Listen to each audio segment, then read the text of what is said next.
देखिए हमारे पास जितने भी इस वक्त नेचुरल प्रोडक्ट्स हैं वो कौन कौन से, बेटा आप देखना छोड़ दे, बात सुनिए।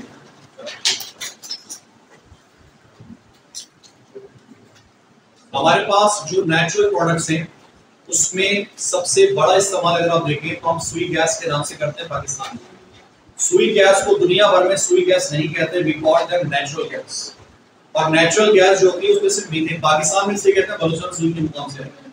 उसके अलावा अगर आप देखें तो नेचुरल प्रोडक्ट्स में हम पेट्रोलियम इस्तेमाल करते हैं, उसमें पेट्रोलियम में आम लफ्ज के लिए गैसोलीन का इस्तेमाल, क्या वर्ड इस्तेमाल है, इसमें हम पेट्रोल यूज कर रहे हैं, डीजल भी यूज कर रहे हैं, केरोसिन ऑयल यूज कर रहे हैं, ये नैफ्था एक फ्रैक्चर वाले वो भी इस्तेमाल करते हैं। फिर आगे चलते हैं वैक्स कंडीशन सॉलिड हो जाता है, और फिर कहीं हम कोल भी इस्तेमाल करते हैं। ये सारे नेचुरल सोर्स हम नहीं बना रहे, ये अल्लाह पाक ने सालों थाउजेंड्स ऑफ इयर्स बिफोर क्या हुआ, based the animal and plants अपने आप को क्या कर गए, डिके, और जब वो डिके कर गए तो साथ में उनके ऊपर हुआ माइक्रो ऑर्गेनिज्म का अटैक, तो इसको हम कहते हैं बैक्टीरियल डिकम्पोजिशन, इसको बायोडिग्रेडेशन कहते हैं, बायो में बायोडिग्रेडेशन कहते हैं। जब ये बैक्टीरियल अटैक हुआ तो वो कंपाउंड जो रिमेन उसको हम कहते हैं फॉसिल। सर फॉसिल्स क्या होते हैं, आज भी आपको ज़माने कदीम के बड़े स्ट्रक्चर्स स्केलेटन्स मिलते हैं, मुख्तलिफ जो स्केलेटल फॉर्म मिलते हैं, तो उनको हम क्या पढ़ते हैं, और उस जगह पे, उन जगहों पे मोस्टली वो जगह मिनरल एनरिच हो चुकी होती है, क्योंकि जो भी एनिमल प्लांट होगा उसके अंदर कहीं ना कहीं कॉम्पोजिशन में चीजें मौजूद होंगी। तो एज अ रिजल्ट वो जो जगह होगी उसको वहां पे प्रोडक्शन हो जाती है एक्सटर्नल वेदरिंग की।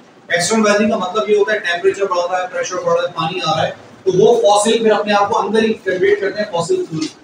फॉसिल फ्यूल्स जब हम बात करते हैं, लेट्स सपोज एक कैप पाउंड हमारे पास आ गई, कैप पाउंड से मुराद ये कि हमारे पास ये जो फॉसिल फ्यूल था, अगर इनको कोई रॉक कवर कर ले एक्सटर्नली वेदरिंग के बाद, तो हमारे पास 3 लेयर में कंपोजिट चीजें डिजाइन होती है। सबसे बेसमेंट हैवी होती है, वहां नॉर्मली क्या होता है, कोल, लिक्विड उससे ऊपर होगा, और फिर गैस उससे ऊपर जाएगा। जो गैस होगा वो क्या है, लिक्विड में हमारे पास पेट्रोलियम है, ये प्योर लिक्विड होता है, और ये प्योर लिक्विड की विस्कोसिटी बहुत ज्यादा होती है, क्रूड ऑयल कहते हैं, और सबसे आखिर में कोल आता है।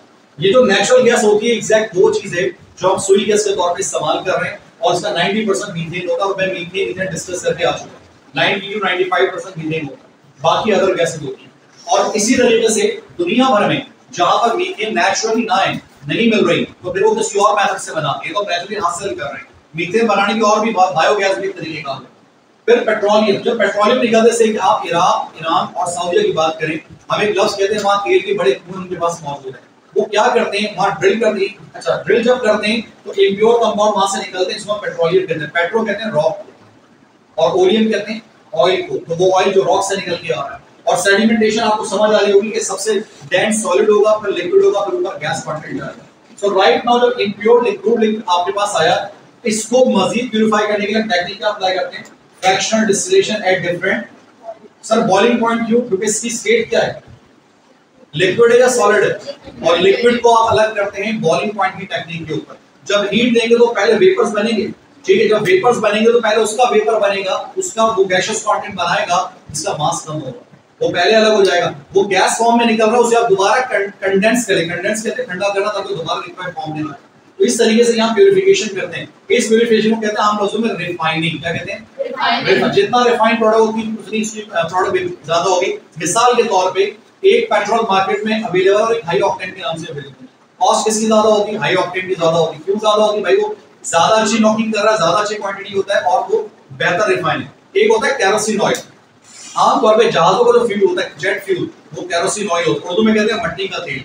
मट्टी का तेल एक दुकान पे भी बिक रहा है और एक जेट फ्यूल में भी इस्तेमाल हो रहा है, दोनों में जमीन आसमान का ये फर्क होता है कि रिफाइनिंग के पैसे होते हैं।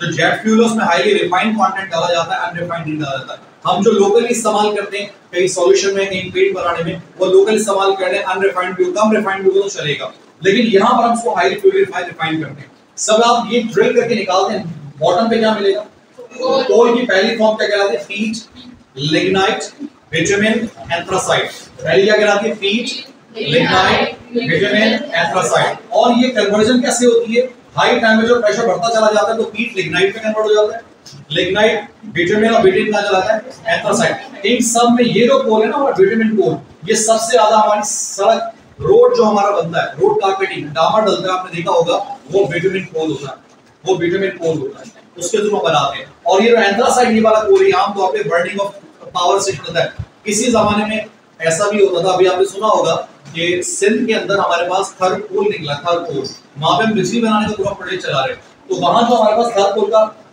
कोयला मिल रहा है वो नमी वाला है, इतना अच्छा कोयला नहीं है, मगर उसको जलाने की वजह से टरबाइन चला के इलेक्ट्रिसिटी पे बात की जा रही है, तो वो ये कोल वाला रिसोर्स है हमारा।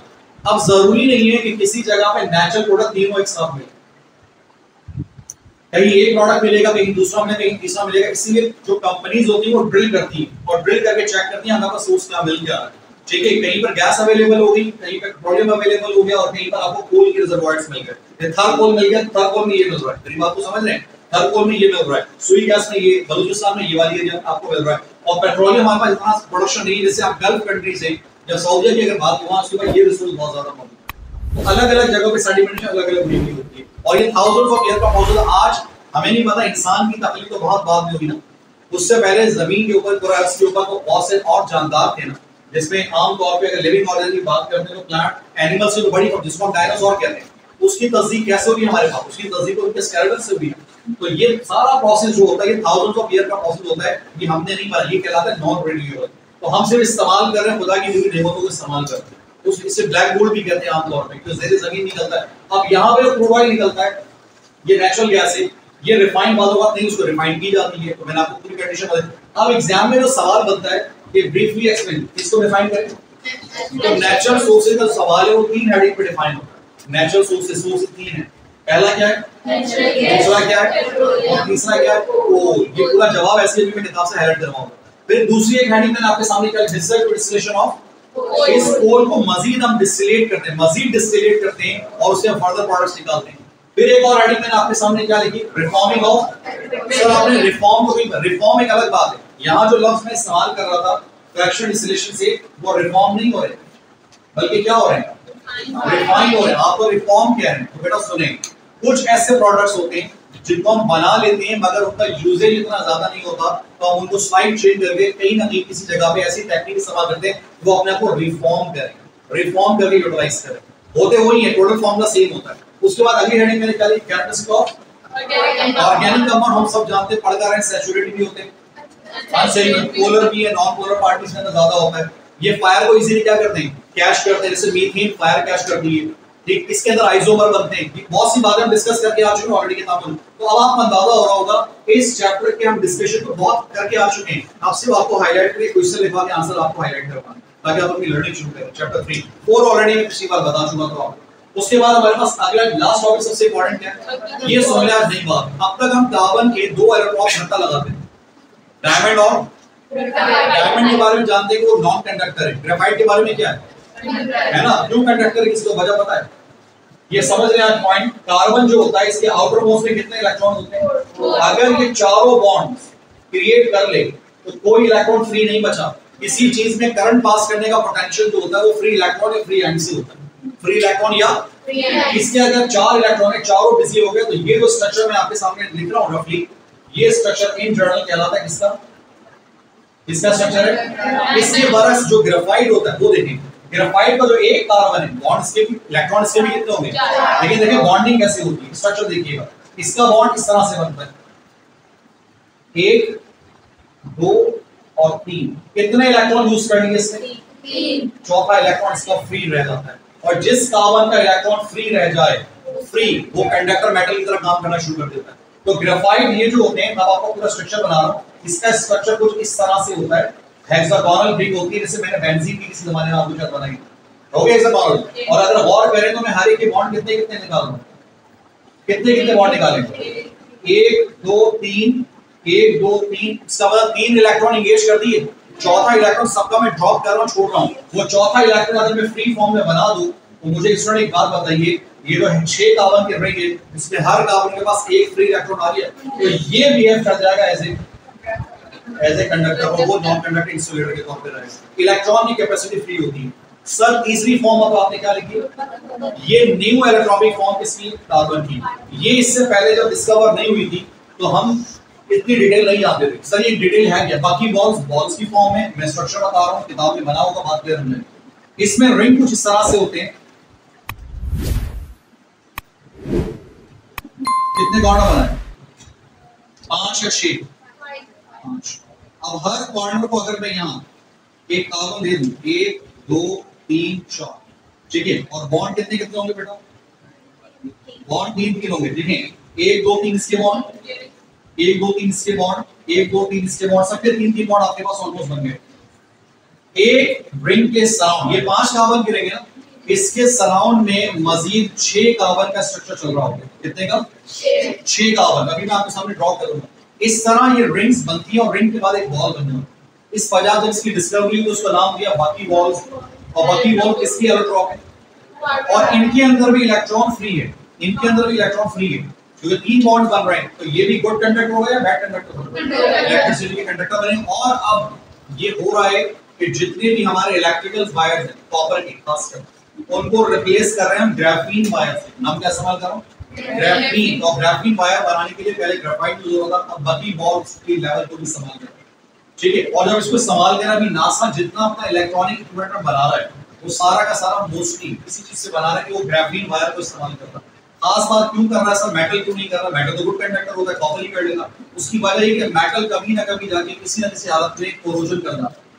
कोरोजन होता है रस्ट कर जाना, खराब हो जाना, मेटल खराब होता है, कॉपर पुरानी हो जाए, ग्रीन कलर की शेडिंग हो जाती है। लेकिन ये जो आप ग्राफीन वायर बनेगा ये खत्म खराब नहीं होगा। और ये जियोडेसिक डोम, एक वर्ड इस्तेमाल करना, जियोडेसिक डोम, किताब में भी है, नाम भी आएगा जब आप इसको जियोडेसिक डोम की बात कर रहा हूं। आपको अगर इसका रियल स्ट्रक्चर देखना हो तो इसी स्ट्रक्चर की बुनियाद के ऊपर एक साइंटिस्ट ने इसी की ज्योमेट्री की बुनियाद पर आर्किटेक्चर बनाया, विदाउट पिलर्स बनाया, जियोडेसिक डोम कहलाता है। उसमें उन्होंने 5 का रिंग बनाया, फिर अगला 6 का रिंग, फिर 5, तो एक 5 को 6 रिंग, 6 कार्बन रिंग कलेक्ट पूरा कवर करते हैं। तो ये अब आप अपने फिजिक्स में कौन से पढ़ा हो? सॉलिनॉइड पढ़ा आपने नहीं पढ़ा, जब सेकंड पढ़ेंगे आगे जाके। कंडक्शन में एक शायद होता है, वायर बनता है। मिसाल ले लीजिए, ये अगर सॉलिनॉइड है, मैं गलती कर रहा हूं सर, तस्वीर कर देंगे मेरी। सर ऐसे ही होता है ना सर, सॉलिड टॉरेंट में सर, सॉलिनॉइड में स्ट्रेट बनता है ना सर आलू में से, और टॉरेंट में घूम जाता है, ऐसे कुछ होता है ना। अच्छा, ये कॉन्सेप्ट मैं क्यों बता रहा हूं, उसकी वजह सुन लें। अगर ग्राफीन वायर को इस तरह रिंग बनाएंगे, कंडक्शन तो करना ही करना है, इस तरह से उसकी कंडक्शन फास्ट होगी, और उसी का टॉरॉइड वायर बनाएंगे तो और कंडक्शन फास्ट होगी। इसीलिए ग्राफीन वायर को इस्तेमाल किया जाता है। क्यों? क्योंकि अच्छा, पहला हमारा कॉन्सेप्ट क्या था कि नॉन मेटल करंट पास नहीं, मुझे बताइए नॉन मेटल होके भी करंट पास कर रहा है, अंदाजा हो रहा है क्या? अच्छा, हम ये कहते हैं प्लास्टिक नॉन कंडक्टर, मानते हैं ना इस बात को, प्लास्टिक नॉन कंडक्टर है, मगर प्लास्टिक की एक इंफ्रास्ट्रक्चर भी कंडक्टर बनाया जा चुका है। अब बड़ी हैरत की बात है वो कैसे, मैंने कॉन्सेप्ट पहले बताया, ट्रिपल बॉन्ड अगर टूटेगा तो टूट के किसमें जाएगा? डबल बॉन्ड में जाएगा। उस पाई बॉन्ड को मूवमेंट से कंडक्शन जबरदस्ती लगाएगा और उसको फिर बनाएगा। ये बड़ा इसी पे नोबेल प्राइज, 21 का नोबेल प्राइज इसी के ऊपर 21। तो जब चीजें हम डिस्कस कर रहे होते हैं, बताओ अब आप देखिए ये जो chapter almost we have discussed, right now मैं मार्किंग कर रहा हूं पेज नंबर 59 पे आने किताब में, पेज नंबर 59। आपको ये हेडिंग नजर आएगी सोर्स की, किताब बेटा एक है तो बीच में रख लीजिए ताकि क्लियर। पेज नंबर 59 का आपको बिल्कुल बॉटम पे हेडिंग नजर आ रही होगी, सोर्स नजर आ रहा है। यहां सवाल लिखे ब्रीफली एक्सप्लेन, या क्वेश्चन लिखें ब्रीफली एक्सप्लेन, जहां सोर्स लिखा है natural sources of organic compounds.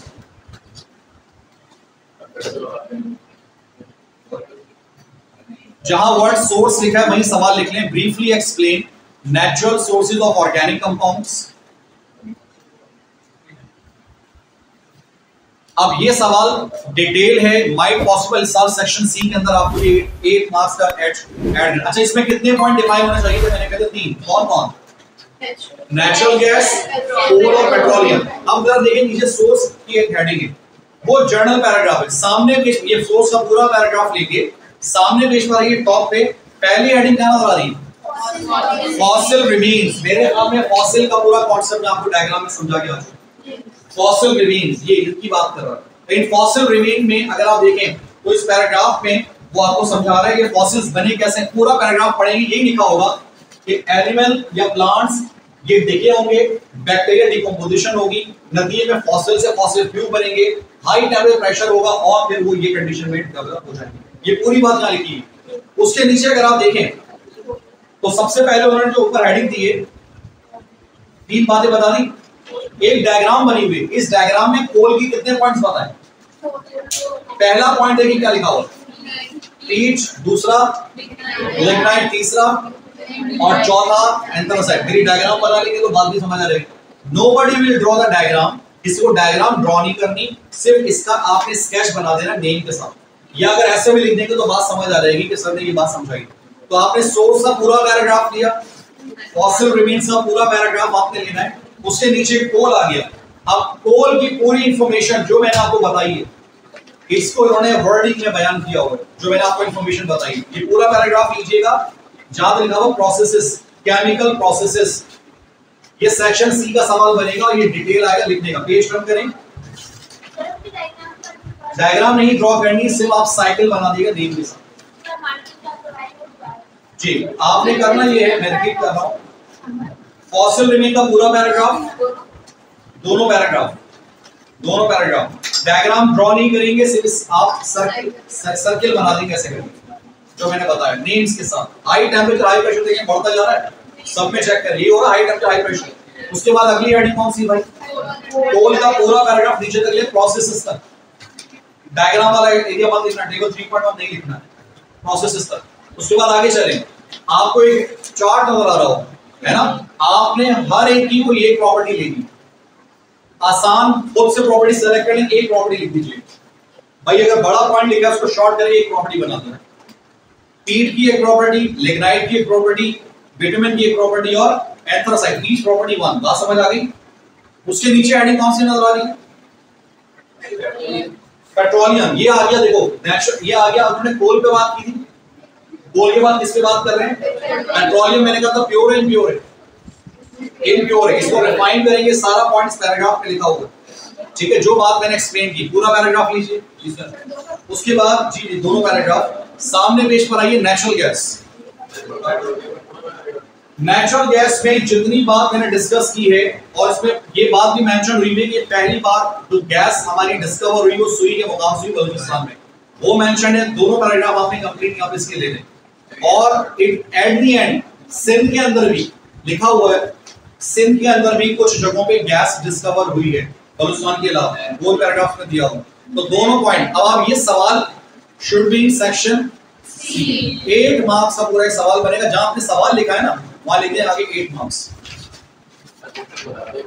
Briefly explain the natural sources of organic compounds,